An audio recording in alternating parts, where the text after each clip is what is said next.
Bueno, compañeros, a continuación procedemos a explicarles las derivadas direccionales, integrales dobles e integrales triples. Esto lo haremos Cristian Andrés Ocampo, Andrés Fernando Zambrano y quien les habla, Andrés Felipe González. Derivada direccional. Para explicar la derivada direccional debemos tener en cuenta lo siguiente. La derivada parcial de f con respecto a x en AB es igual al límite de h cuando tiende a 0 de la función evaluada en A más h, b menos f de A sobre h. Esta es la definición de derivada parcial. ¿Para qué sirve la derivada direccional? Si tenemos una función de varias variables, f de x, y un vector en el espacio de entradas de la función p, la derivada direccional de f a lo largo del vector b nos indica la tasa de cambio f a medida que la entrada se mueve con el vector velocidad. La derivada direccional también sirve para encontrar la pendiente de una gráfica que se intersecta con un plano que no es ni paralelo al eje x ni paralelo al eje y. Si se usa la derivada direccional para calcular la pendiente b, deberá ser un vector unitario. Derivada direccional, la definición.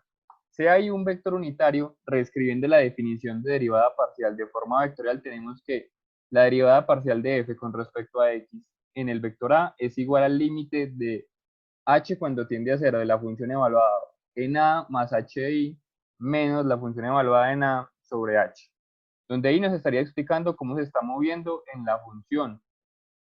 A continuación tenemos una vista geométrica de lo que está sucediendo. Hay que tener en cuenta que el vector y es el vector que nos indica el movimiento. Estamos calculando la proporción que hay entre nuestra salida y el cambio que hacemos en la dirección de y. Se puede poner en el denominador el módulo de b para que al reescribir no se modifique la derivada direccional. En términos generales tenemos que, si tenemos un vector w igual a ab, la derivada direccional será la componente a por la derivada parcial de f con respecto a x más b por la derivada parcial de f con respecto a y. La derivada direccional con respecto a w pues será la resultante de esto. De manera más compacta tenemos que la derivada direccional es igual a las componentes AB en un producto punto con las componentes de la derivada parcial de f con respecto a x y la componente de la derivada parcial de f con respecto a y. Tendremos entonces un producto punto entre el vector w y el gradiente de la función. A continuación les explicaremos lo que es una aplicación de la derivada direccional en ingeniería. Se tiene una colina como se describe en la siguiente figura, la cual tiene una superficie que está dada por z igual a f de xy. Se quiere determinar la inclinación de la colina respecto al eje z.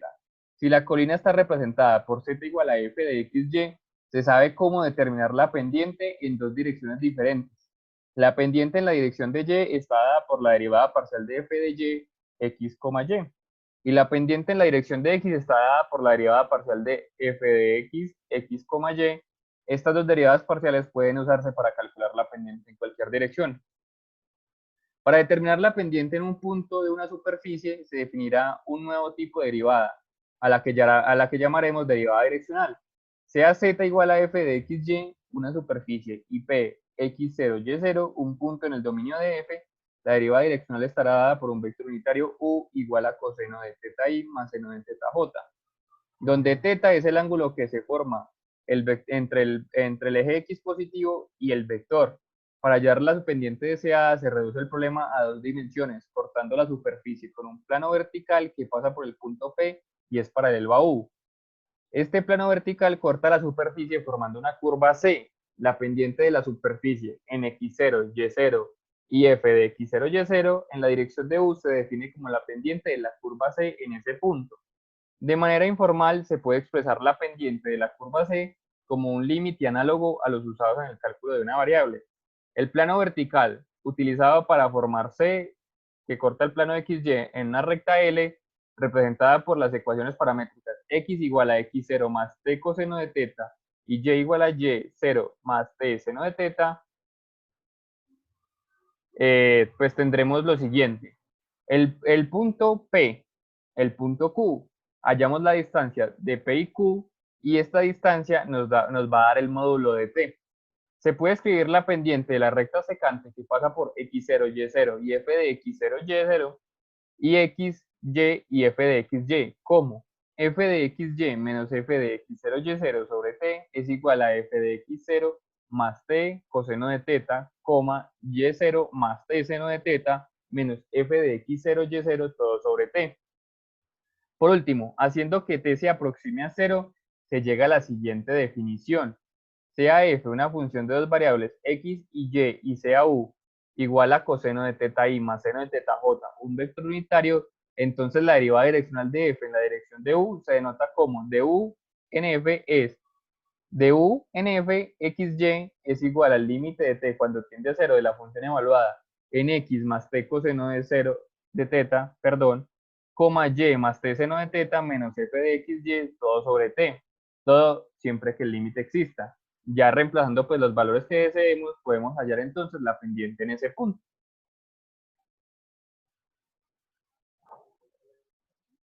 Integrales múltiples. Definición de integrales dobles.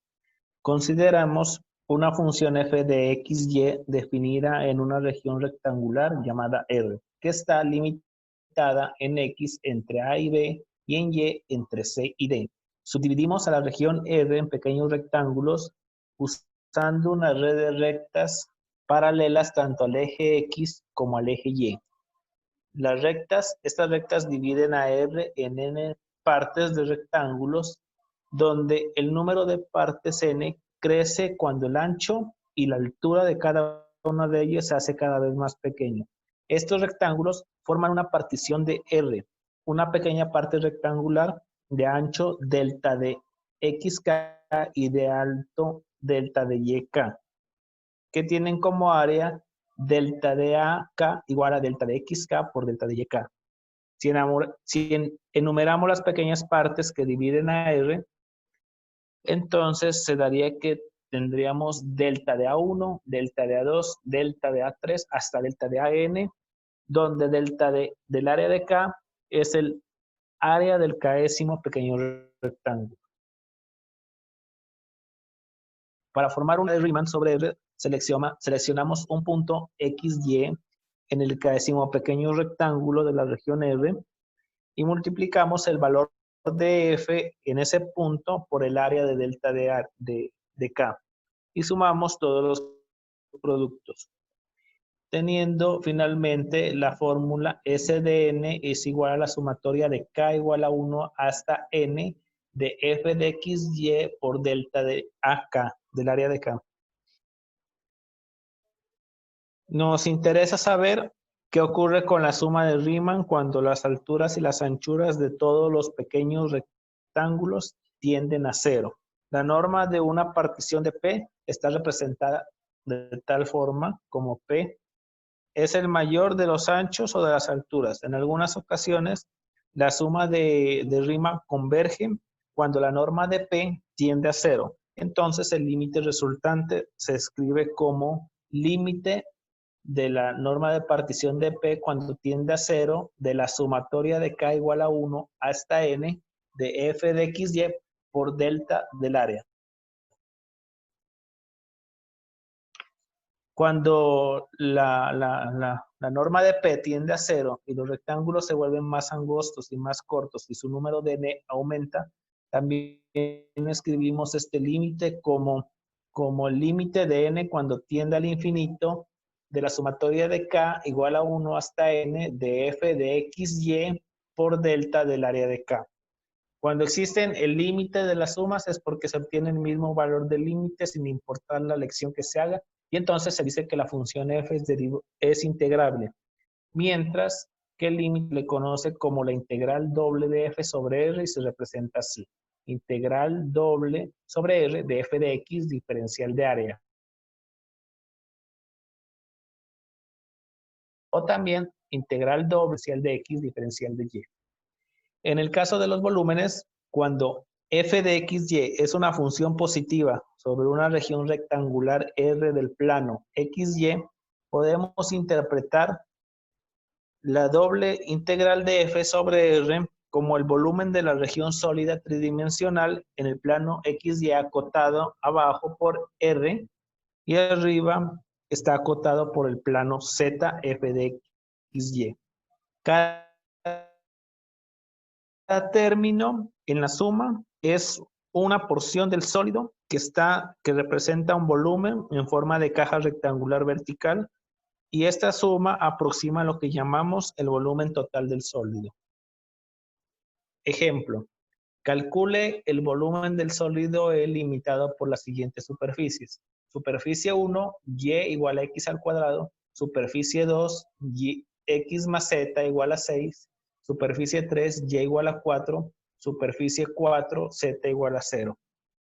Una vez cada una de estas superficies se las dibuje sobre el plano, ya tenemos un sólido para determinar el volumen.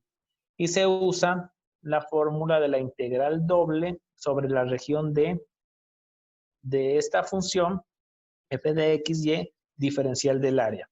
La región D es lo que representa la proyección del sólido, y f de x, y es el plano que se encuentra aquí, que es x más z igual a 6. En este caso ya lo tenemos despejado como z igual a 6 menos x. Y luego entonces procedemos a hacer la descripción de la región D, que está limitada por la parábola x al cuadrado y por la recta y igual a 4.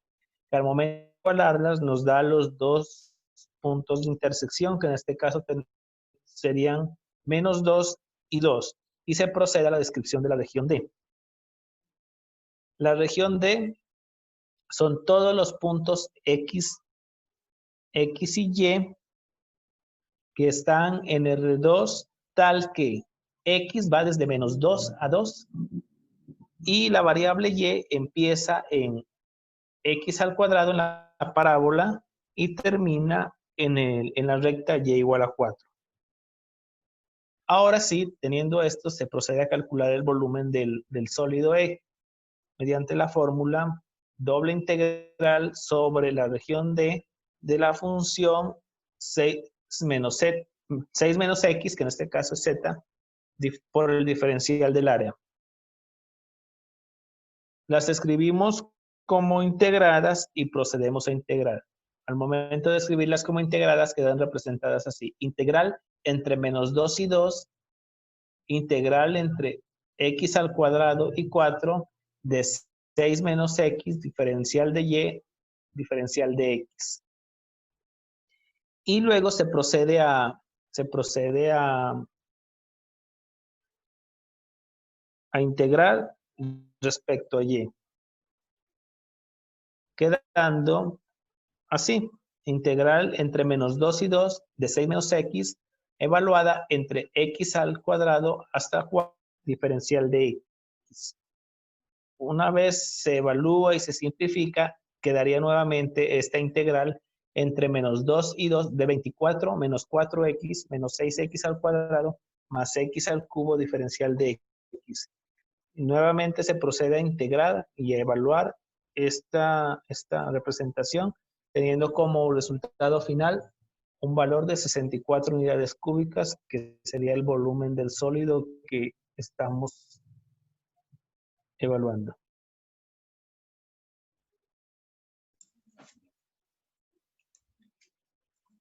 Integrales triples.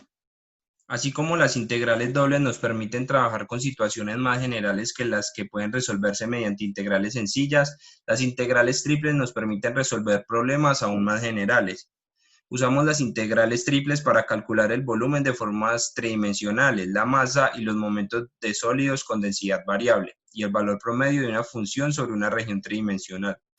Las integrales triples también surgen en el estudio de los campos vectoriales y el flujo de los fluidos en 3 dimensiones. En este orden de ideas tenemos que estas integrales se dividen en integrales triples rectangulares, integrales triples cilíndricas y esféricas. Integrales triples en coordenadas rectangulares. Si f de x, y, z es una función definida en una región cerrada D y acotada en el espacio como la región que ocupa una bola sólida o un puñado de arcilla, entonces la integral de f sobre D puede definirse de la siguiente manera. Partimos una región en forma de caja rectangular que contiene a D en celdas rectangulares mediante planos paralelos a los ejes coordenados, como podemos apreciar en la figura. Numeramos las celdas que están dentro de D desde 1 hasta n en algún orden. donde la k-ª celda tiene las dimensiones que se muestran en esta primera ecuación y un volumen que se muestra en la segunda. Luego elegimos un punto xk, yk, zk en cada celda y formamos la sumatoria Sn igual a la sumatoria desde k igual a 1 hasta n de la función en términos de xk, yk, zk por delta de bk. A nosotros nos interesa saber qué ocurre cuando S parte en celdas cada vez más pequeñas, de modo que delta xk, delta yk, delta zk y la norma de la partición, el valor máximo entre delta xk, delta yk y delta zk tienden a 0. Cuando se alcanza un único valor límite, sin importar la forma de elegir las particiones y los puntos xk, yk, zk, decimos que f es integrable sobre D. Como antes, se puede demostrar que cuando f es continua y la superficie de la frontera de D está formada por un número finito de superficies regulares unidas a lo largo de un número finito de curvas regulares, entonces f es integrable. Cuando la norma de la partición tiende a 0 y el número de celdas n tiende a infinito, las sumatorias Sn tienden a un límite. Llamamos a este límite la integral triple de f sobre D y se escribe así como podemos observar en esta ecuación. Las regiones D sobre las que las funciones continuas son integrables son aquellas que pueden aproximarse mediante celdas rectangulares pequeñas. Tales regiones incluyen las que aparecen en las aplicaciones. Tenemos que evaluar la integral triple del rectángulo D de f de x, y, z por el diferencial de B. Entonces, para evaluar una integral triple, utilizamos una versión tridimensional del teorema de Fubini para obtenerla por medio de 3 iteraciones simples. Como en el caso de las integrales dobles, existe un procedimiento geométrico para calcular los límites de integración para estas integrales simples. Para evaluar esta integral que acabamos de mencionar sobre una región D, primero integramos con respecto a Z, luego con respecto a Y y por último con respecto a X. Para hallar los límites de la integración tenemos que seguir unos pasos. Primero que todo, se hace un bosquejo y se traza la región D junto con su sombra R proyectada verticalmente sobre el plano XY. Luego se marcan las superficies de la frontera superior e inferior de la región D y las curvas de la frontera superior e inferior de la región plana R, como podemos observar en la figura 1. En el segundo paso se determinan los límites de integración en Z. Para esto se traza una recta M paralela al eje Z, que pase por un punto típico XY en R. Cuando Z crece, M entra a D en Z igual a F1 XY y sale en Z igual a F2 XY. Estos son los límites de integración en Z, como podemos apreciar en la figura 2. En el tercer paso se determinan los límites de integración en Y. Para esto se traza una recta L paralela al eje Y que pase por XY. Cuando Y crece, L entra a R en Y igual a G1 de X y sale en Y igual a G2 de X. Estos son los límites de integración en Y, como podemos observar en la figura 3.